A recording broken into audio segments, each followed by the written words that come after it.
Kita lanjutkan pertemuan terkait dengan klaster Hadoop yang sebelumnya sudah kita lakukan, yaitu membuat single node, standalone, dan pseudo distributed.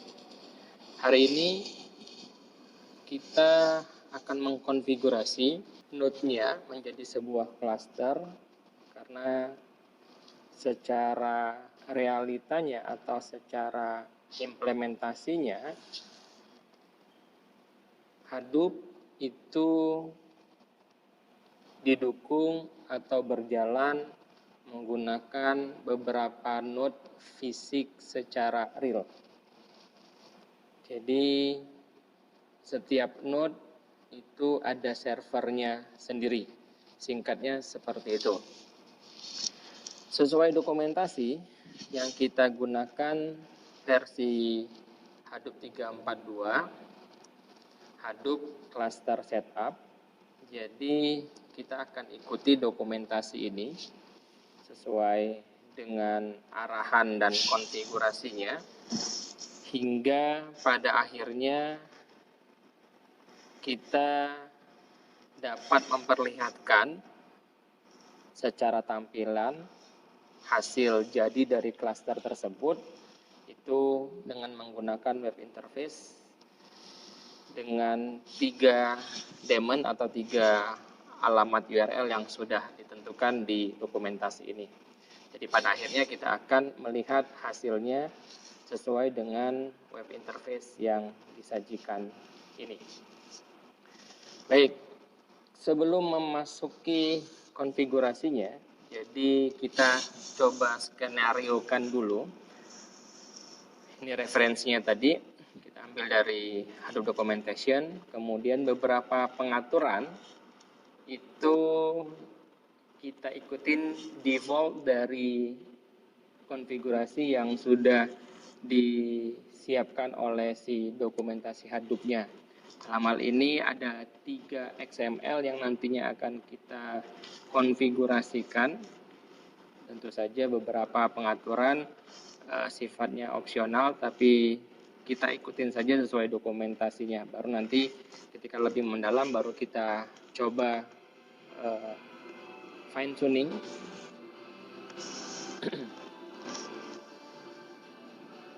Kita coba fine tuning, kita coba optimalisasikan lagi sehingga si Hadoop-nya bisa bekerja secara maksimal. Jadi 4 referensi ini yang nantinya kita jadikan rujukan untuk konfigurasi Hadoop Cluster Setup. Baik, skenarionya seperti ini. Jadi di cluster Hadoop-nya itu meminta kita menjalankan beberapa daemon sesuai dengan tabel yang ada di layar. Saya coba perbesar dulu. Di situ ada daemon name node, data node, secondary name node, resource manager, node manager, web app proxy, dan terakhir adalah MapReduce job history server. Nah, kita coba membagi daemon ini ke dalam beberapa node yang kita siapkan. Tentu saja sesuai dengan resource yang kita butuhkan atau sesuai dengan resource yang ada.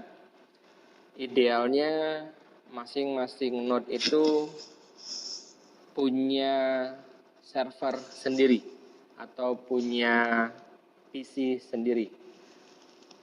Ilustrasinya misalkan name node itu di satu PC sendiri, data node tentu saja sesuai jumlahnya, secondary node satu PC sendiri atau satu server sendiri, resource manager juga seperti itu, dan sampai ke bawah. Itu idealnya.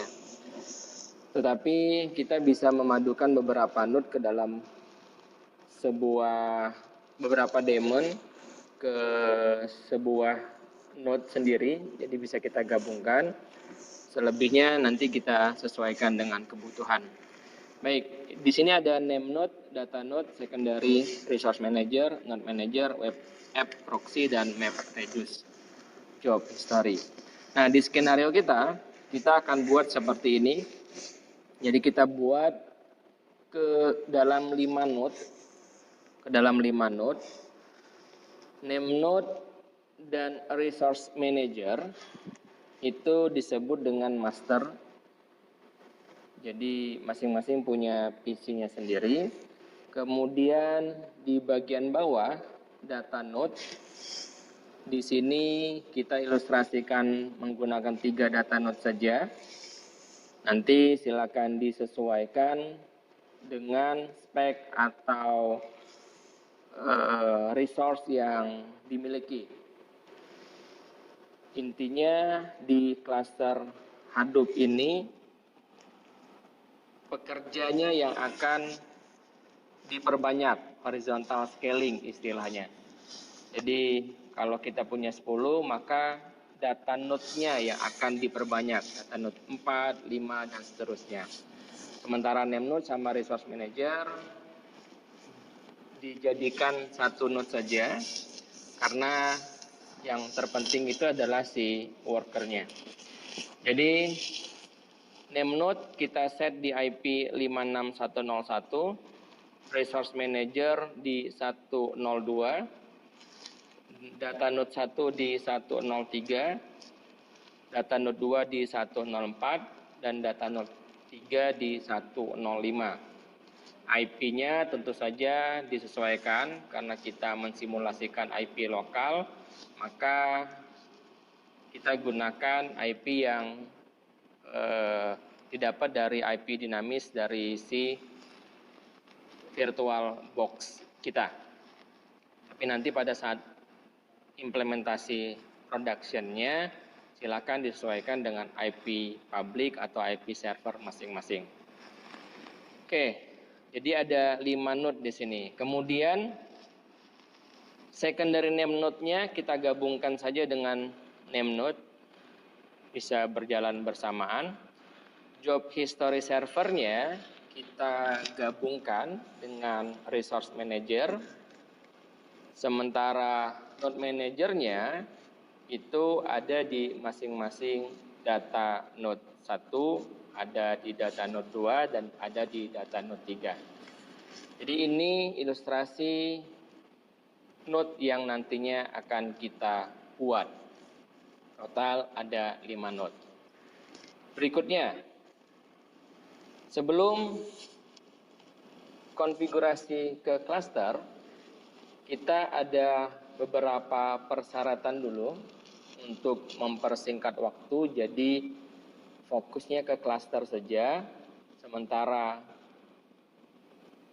persiapan node-nya itu sebaiknya sudah selesai hingga pseudo distributed operation. Jadi kita tidak bahas lagi gimana cara nginstal OS-nya, dalam hal ini Alpine OS, Alpine Linux.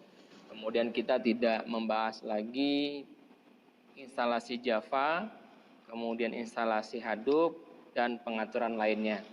Jadi harusnya ketika sudah sampai di cluster, konfigurasi yang saya sebutkan tadi sudah dilakukan, sehingga kita lebih kepada konfigurasi untuk clusternya. Jadi syaratnya adalah sudah sampai pseudo distributed operation.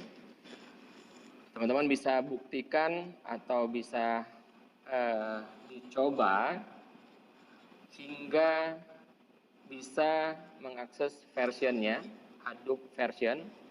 Artinya kalau sudah bisa tampil versi dari Hadoop-nya, beberapa syarat dari pseudo distribution itu sudah dilakukan. Artinya sudah terintegrasi Java-nya, kemudian sudah setting Hadoop environment-nya, dan lain sebagainya. Jadi syarat pertama sudah harus dilakukan. Kemudian yang kedua adalah karena kita menggunakan Alpine Linux, maka beberapa tools itu harus diinstal dulu. karena tools tersebut atau komen tersebut kita butuhkan untuk menjalankan MapReduce dan daemon-daemon lainnya. Khususnya find. Jadi untuk menjalankan find secara default tidak include di Alpine Linux, maka kita harus instalasi manual dulu dengan cara apk add find utils. Oke, setelah dilakukan sampai di poin kedua, ini artinya satu node sudah siap. Berikutnya adalah kita clone-kan saja. Karena tadi ada 5 node artinya secara fundamental di dalamnya sudah terinstall semua kebutuhan dasarnya. Artinya di Java-nya sudah ada, Hadoop-nya sudah ada, konfigurasi lainnya sudah ada. Nah, di poin ketiga, kita cukup nge-clone-kan saja. Sekali lagi, sampai pada titik kita mau mengcloning si node tadi, harusnya semua kebutuhan dari node-node-nya yang sama itu sudah dilakukan. Seperti yang saya sampaikan tadi, konfigurasi Hadoop, environment, Java, dan lainnya sudah dilakukan. Nah, clone-nya ini kalau kita di virtual box, maka cukup diklik kanan. Ini saya ilustrasikan. Jadi ada 5 node dari cluster kita. Yang pertama name node, resource manager, data node 1, data node 2, dan data node 3. Ini sesuai dengan skenario yang saya sampaikan sebelumnya. Anggap saja poin pertama dan poin kedua tadi itu dilakukan di node pertama ini. Dalam hal ini saya kasih nama name node. Nah, jadi kalau name node-nya sudah selesai atau node pertamanya sudah clear, sudah sampai sudah distributed dan lain sebagainya, maka dengan kondisi power off, teman-teman bisa clone saja. Jadi cukup di clone sebanyak 5 kali atau 4 kali karena sudah ada name node sebelumnya.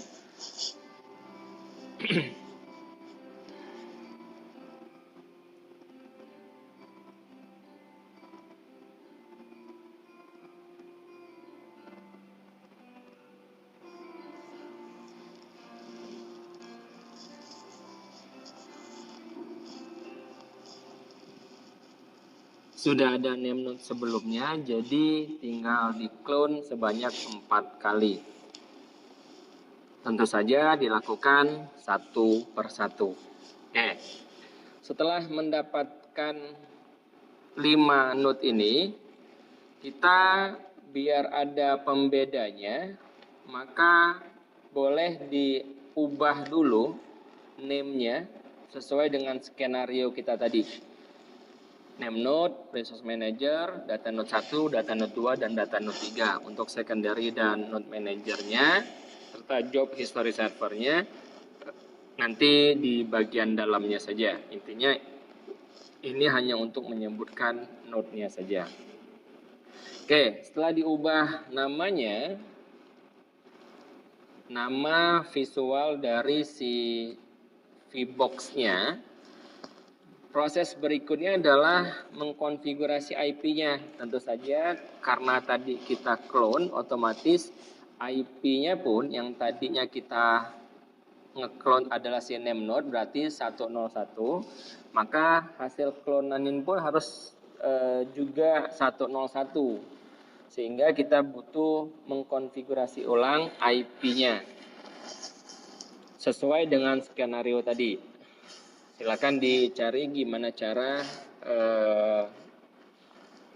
setting IP-nya untuk Alpine Linux dan silakan ubah sesuai dengan skenario yang sudah kita tentukan tadi. Kemudian konfigurasi hostname-nya. Ini juga penting untuk membedakan dari sisi mesin. Jadi bisa di konfigurasi hostname-nya di dalam file etc hostname. Jadi kalau dilihat konfigurasi yang saya punya itu di etc hostname. Maka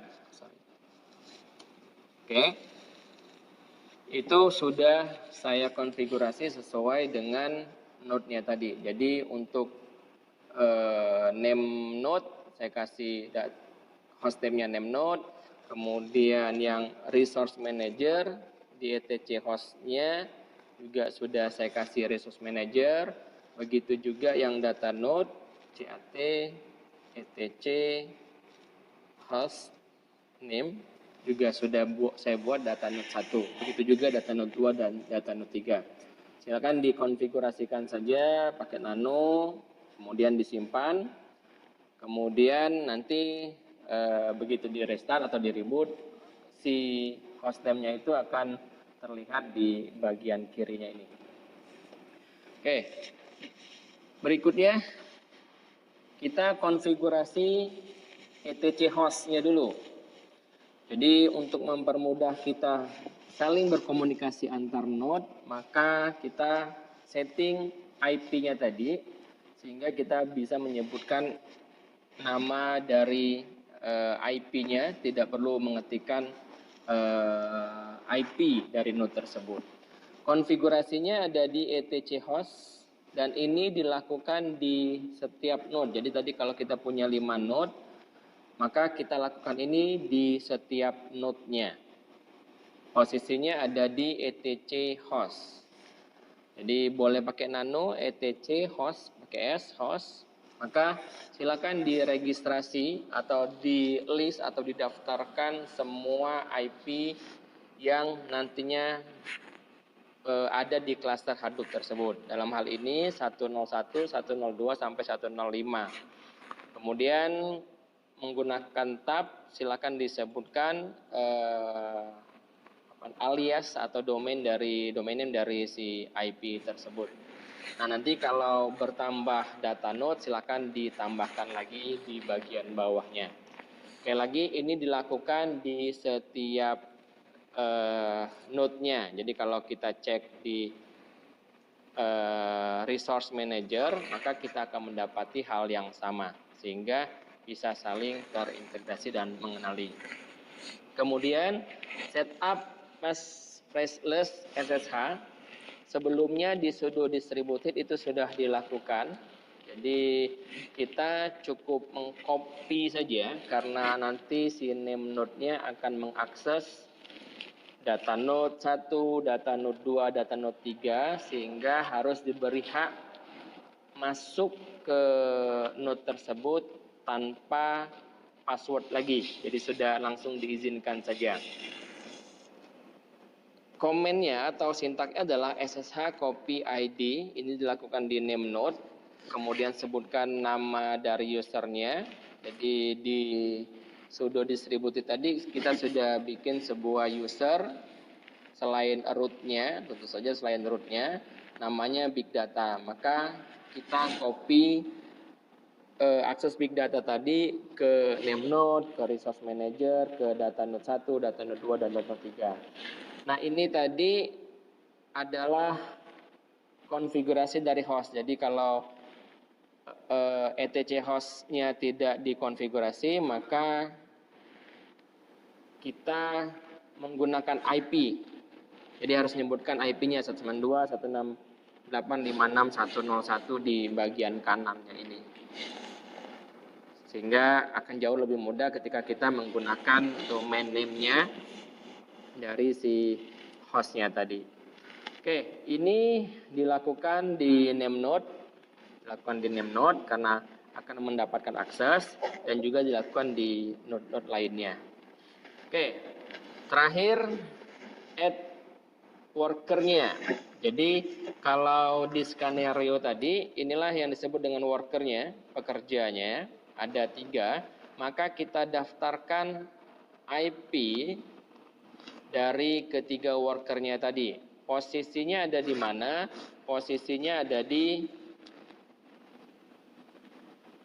USR lokal Hadoop. Dalam hal ini karena kita menginstalnya di USR lokal Hadoop, etc Hadoop workers, maka silakan didaftarkan semua IP pekerjanya, karena nantinya HDFS itu akan disimpan di workers, kemudian MapReduce dan pemrosesan klasternya akan dilakukan atau dikerjakan oleh si workersnya ini. Jadi nanti kalau klasternya sudah besar, maka ini akan mendata banyak IP. Oke, cukup dilakukan di Nemnode saja, tetapi konfigurasi yang sama harus juga ada di setiap node. Tetapi kita tidak perlu mengkonfigurasikannya di setiap node. Jadi pakai SCP saja. Kita bisa copy dari satu node ke node lainnya, sehingga kita tidak perlu mengkonfigurasi secara manual apa yang menjadi pengaturan workersnya tadi. Cukup menggunakan SCP, kemudian sebutkan nama IP dari node tujuan, kemudian kita akan mendapati filenya akan sama. Jadi file ini cukup dilakukan di Nemnode, tetapi kita menggunakan, saya lompat sedikit, kita menggunakan SCP, ini dilakukan di Nemnode, SCP untuk copy paste dari satu node ke node lainnya. Contoh tadi worker, silakan dilakukan di Nemnode, SCP, kemudian sebutkan posisi dari file dari workernya tadi, kemudian sebutkan user tujuannya. Anggap saja saya mau mengcopy paste dari Nemnode ke Resource Manager, maka saya sebutkan usernya, kemudian saya sebutkan nama dari atau IP dari Resource Manager, kemudian saya sebutkan juga posisi pastenya, ya, dalam hal ini di tempat yang sama. Jadi cukup menggunakan SCP agar tidak mengkonfigurasi secara manual di masing-masing node. Nah, jika dibutuhkan di semua node, maka lakukan ulang sesuai dengan node yang mau kita tuju. Dalam hal ini worker tadi harus ada di semua node, maka cukup menggunakan SCP sebanyak 4 kali dalam hal ini. Satu, pastekan ke Resource Manager, kedua ke data node, satu data node 2 dan data node 3, sehingga workernya akan mengkonfigurasi hal yang sama. Oke, itu persyaratannya. Masuk ke konfigurasi yang pertama. Konfigurasi yang pertama adalah core site.xml. Jadi sesuai dengan dokumentasinya juga, ini core site. Di XML-nya kita melakukan dua parameter atau dua properti, fs default fs, kemudian IO file buffer size. Oke, begini cara pengaturannya. Jadi kita buka Nemnode-nya dulu, nano usr local hadoop etc hadoop core site.xml. Ke bagian bawah, jadi cukup mengkonfigurasikannya sesuai dengan penulisan XML dengan catatan properti name-nya sesuai dengan apa yang diminta oleh si dokumentasi Hadoop-nya. Dalam hal ini fs default fs ini sudah kita lakukan. Kemudian IO file buffer size ini juga sudah kita lakukan. Nah, value-nya untuk default fs kita memasukkan IP atau name host dari name node-nya. Dalam hal ini karena name node-nya ada di 101, maka kita sebutkan hdfs://192.168.56.101 dengan port 9000. Jadi ini value dari default fs-nya. Kemudian ini buffernya, kita ikutin saja pengaturan dari dokumentasinya, kita isi dengan 131.072. Jadi cukup 2 properti ini saja yang kita lakukan di core site. Oke, simpan. Kemudian karena si core-nya ini harus ada di setiap node, maka seperti worker tadi, kita cukup copy saja menggunakan SCP ke masing-masing node atau semua node-nya tadi.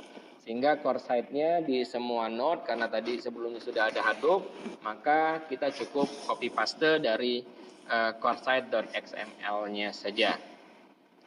Silakan diikuti SCP core site XML, nama usernya, alamat node-nya, kemudian di posisi yang sama. Ulangi untuk setiap node-nya. Oke, berikutnya HDFS site.xml. Nah, HDFS site.xml ini berfungsi untuk konfigurasi Hadoop Distributed File System. Seperti penjelasan sebelumnya bahwa Hadoop ini bermain di dua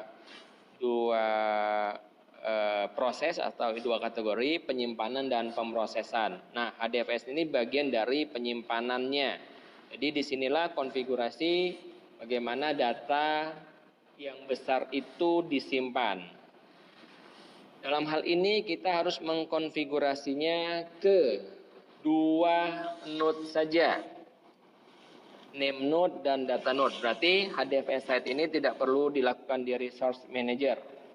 Cukup lakukan di name node dan data node. Tentu saja data node-nya sesuai dengan jumlah yang dibutuhkan. Karena ini 3, maka kita akan melakukan ini konfigurasi HDFS site-nya di 3 data node.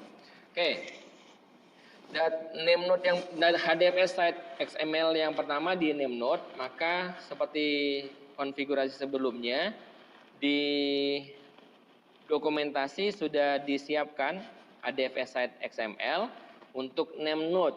Di name node berarti ada 1, 2, 3, 4. Ada 4 pengaturan. Maka kita buat XML-nya persis seperti properti yang diminta tadi.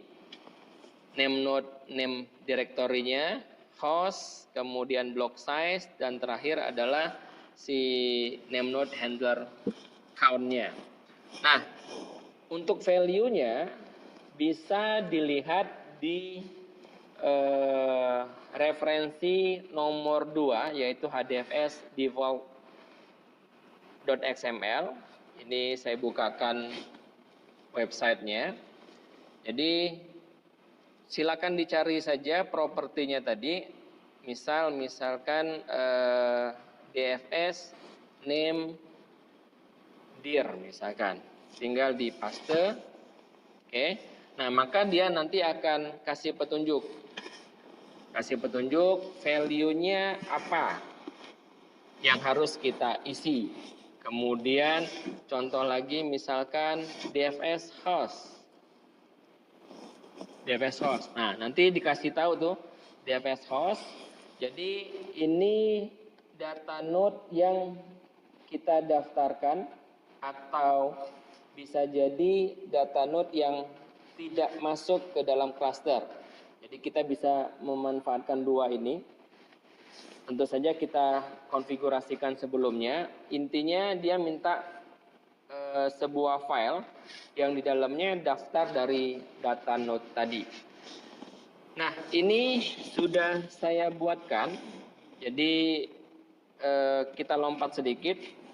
Dibuat sebuah file di bagian USR local Hadoop configuration dfs.include. Maka cukup daftarkan saja IP dari data node-nya. Dan si alamat ini yang akan menjadi value DFS host-nya. Jadi boleh dilakukan yang atas dulu, boleh juga dilakukan yang bawah dulu. Intinya si properti DFS host ini meminta kita memasukkan directory atau file yang dalamnya adalah daftar dari IP si data node-nya. Lanjut ke bawah, silakan ikutin saja sesuai dengan petunjuk dari dokumentasinya. Untuk block size-nya, default-nya adalah 128 atau kalau dikonversi menjadi 1342 sekian ini. Tapi kalau tidak dimasukkan juga secara default dia akan ke 128 MB. Tetapi boleh diperbesar. Sebagai contoh di dokumentasi ini dia memberi dokumentasi untuk di block size 256 MB. Silakan saja diatur, diikuti, boleh pakai 256 atau boleh pakai 128 MB. Oke, intinya silakan diikutin saja sesuai dengan petunjuk dari dokumentasinya. Nah, itu dilakukan di Nemnode. Artinya kita melakukan ini di Nemnode. Saya contohkan nano usr lokal hadoop etc hadoop hdfs site.xml. Maka inilah pengaturan dari si HDFS untuk Nemnode-nya. Sama persis seperti yang ada di dokumentasi. Di sebelah kanan lakukan hal yang sama tetapi untuk si data node-nya. Oke. Ini adalah pengaturan HDFS site untuk data node. Berarti kita lakukan hal yang sama di semua data node yang sudah kita buat sesuai skenario tadi. Jadi boleh boleh di SCP ke data node 2, data node 3. Oke. Berikutnya yarn site.xml. Kali ini dilakukan di resource manager, di node resource manager dan node manager Resource manager itu sesuai skenario kita punya resource manajernya sendiri, yaitu di IP 102, Sementara node manajernya ini kita gabungkan dengan data node saja. Jadi ada node manager di masing-masing data node.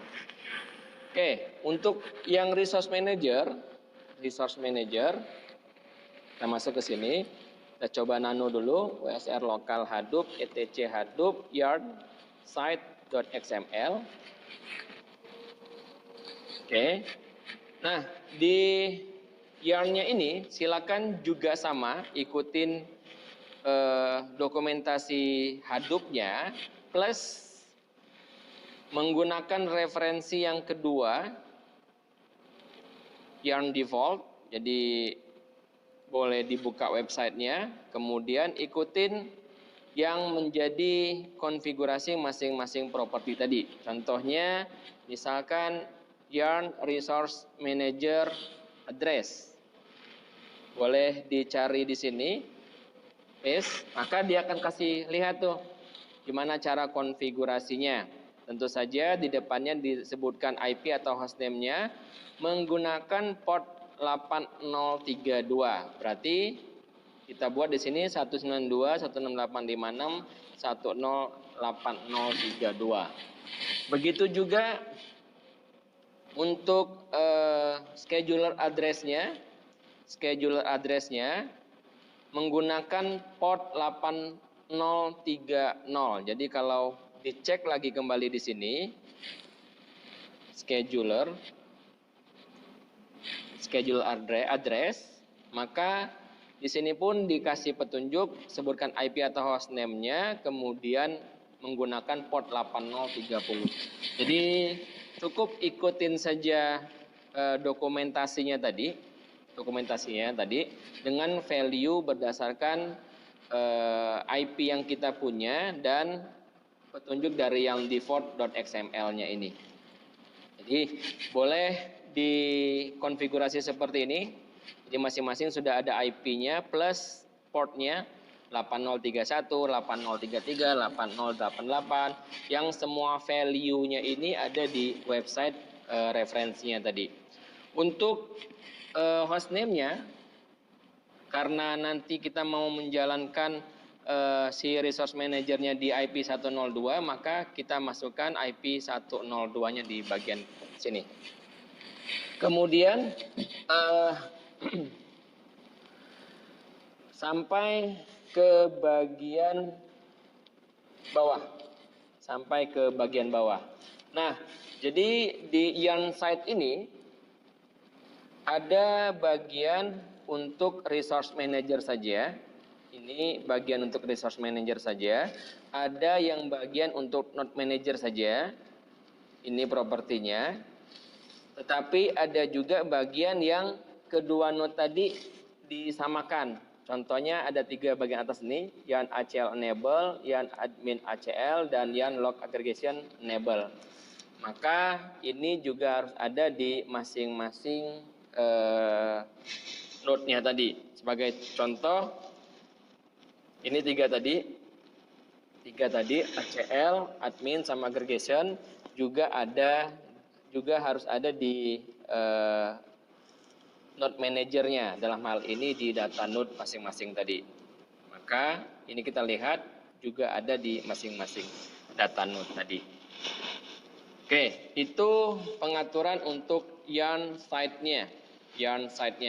Jadi saya ulang, ada 3 properti yang masing-masing sama. Kemudian ini khusus untuk resource manager, yang ini khusus untuk node manager. Node manajernya ada di mana? Node manajernya ada di masing-masing data node tadi. Sebagai contoh, USR local Hadoop tetap ke etc Hadoop yarn site XML. Maka 3 pengaturan tadi juga harus ada di juga harus ada di masing-masing data node-nya tadi. ACL, admin, dan seterusnya. Ini juga harus ada di data node 2 dan harus juga ada di data node 3. Oke, berikutnya di bagian map reduce site. Nah, ini cukup dilakukan di resource manager saja. Jadi tidak perlu ada di name node, juga tidak perlu ada di data node. Jadi cukup lakukan di resource manager. Sebagai contoh, ini saya masuk ke resource manager, nano USR local Hadoop etc Hadoop map red site.xml. Maka kita bisa lihat di situ pengaturannya sesuai dengan petunjuk dari si dokumentasinya tadi. Ini map red. Oke. Ini untuk map red-nya. Kemudian ada tambahan job history server. Sesuai dengan daemon-nya tadi ada job history server. Maka kita gabungkan saja job history servernya di map red site-nya. Bisa dilihat di bagian sini. Ini untuk map reduce-nya, yang ini ke bawah, ini untuk job history servernya. Value-nya teman-teman bisa lihat di referensi ketiga. Di referensi ketiga, map red default, atau bisa dilihat di sini. Ini ada map reduce job history.address menggunakan port 10020. Jadi disamakan saja map red tadi. Nih. Map reduce job history server di resource manager, maka diikutin. Karena berjalan di resource manager, maka menggunakan IP resource manager dengan portnya sesuai dengan dokumentasi dari Hadoop-nya tadi. 10020 dan 19.8 dan seterusnya. Oke, ini dilakukan hanya di resource manager-nya saja. Sudah selesai. Nanti boleh diulangi saja, boleh dilihat dokumentasinya, boleh di-pause. Kita sudah menyelesaikan semua konfigurasinya. Mohon dilihat mana bagian resource manager, mana bagian node manager. Ini kita buat sama dengan data node atau di data node ya. Atau di data node. Oke, kemudian mana yang HDFS, mana yang harus di-copy ke masing-masing data node dan seterusnya. Oke. Selesai. Kita coba running sesuai dengan dokumentasi awal tadi bahwa kita merunning ketiga daemon tadi, name node, resource manager, dan job history server. Name node portnya 9870, resource manager portnya 8088, job history server portnya 19888. Oke, kita coba running dulu. Ini saya buat dua bagian. Ini yang di running di name node, ini yang di running di resource manager. Ingat, di resource manager ada dua daemon, yang ini untuk yarn-nya, yang ini untuk history servernya. Untuk data node 1 dan data node kesekian itu tidak perlu kita running karena dia hanya pekerja, jadi mengikuti saja perintah dari name node dan resource manajernya. Kita coba running di data node dulu. Ini saya bersihkan dulu. Oke. Start DFS SH.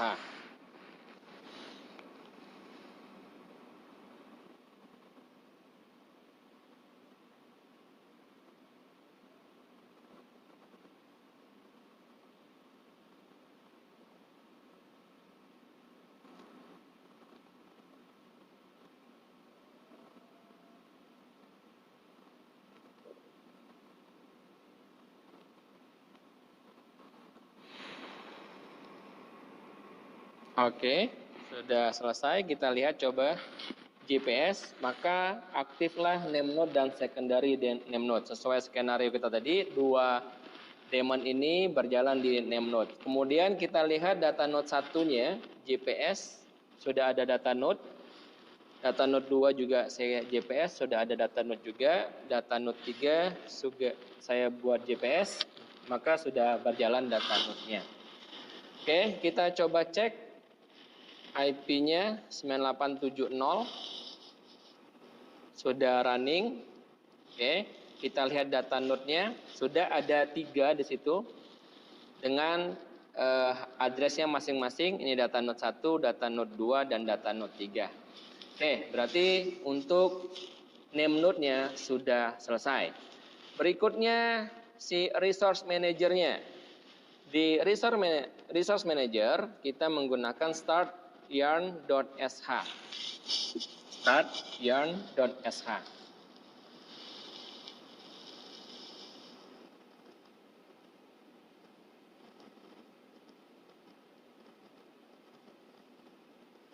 Oke, kita GPS. Oke, sudah ada resource manager. Oke, ini sudah berjalan juga job history servernya sekalian saja. Jadi untuk menjalankannya yaitu menggunakan perintah map_read daemon start history. Jadi ini kebetulan sudah running sebelumnya. Jadi cukup di start saja. Kalau resource manajernya menggunakan start yarn, kalau job history servernya menggunakan map_read daemon start history server. Jadi begitu dua ini dijalankan, begitu di GPS, maka hasilnya adalah sudah ada resource manager di situ dan sudah ada job history server di situ. Oke, plus di bagian GPS masing-masing data node juga sudah ada node manager. Jadi data node didapat dari name node, node manager didapat dari resource manager. Jadi di data node 2 juga kita mendapati hal yang sama, GPS. Oke, kita coba perlihatkan resource manajernya. Resource manager berarti menggunakan IP 102, kemudian portnya 8088. Oke, ini sudah tampil. Dan sekali lagi untuk memvalidasinya, dilihat di active node-nya. Sudah ada 3 node di situ. Data node 3, data node 1, dan data node 2. Artinya sudah siap digunakan untuk resource manager-nya. Kemudian untuk job history servernya menggunakan port 19888. Karena kita menjalankannya di resource manager, maka kita harus buka juga IP 102.2.19.888. Enter, maka juga sudah tampil job history-nya. Jadi ketiga web interface ini mengindikasikan bahwa klaster kita sudah siap. Tentu saja dicek live node-nya, pastikan karena kita punya 3 data node, maka muncul di grafiknya ini ada 3 data node, kemudian di sini juga ada 3, kemudian job history-nya nanti muncul ketika ada pekerjaan atau proses yang selesai. Jadi singkatnya, ini untuk DFS, Hadoop Distributed File System 9870, 8088 Resource Manager ini untuk melihat proses dari klasternya. Jadi begitu ada sebuah aplikasi atau program yang dijalankan di klaster, maka terlihat di sini progresnya, mana yang fail, mana yang sukses dan sebagainya, dan siapa yang mengerjakannya, data node berapa, mungkin ada yang gagal, maka bisa dipantau di 8088 atau Resource Manager. Nanti kalau sudah ada aplikasi yang selesai, maka terdata di job history ini.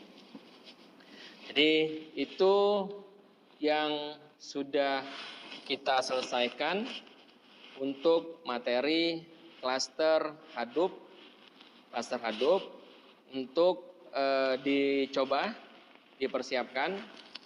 Nanti pada saat realnya kita tidak lagi menggunakan VirtualBox, tapi menggunakan komputer atau server realnya. Jadi masing-masing punya server realnya.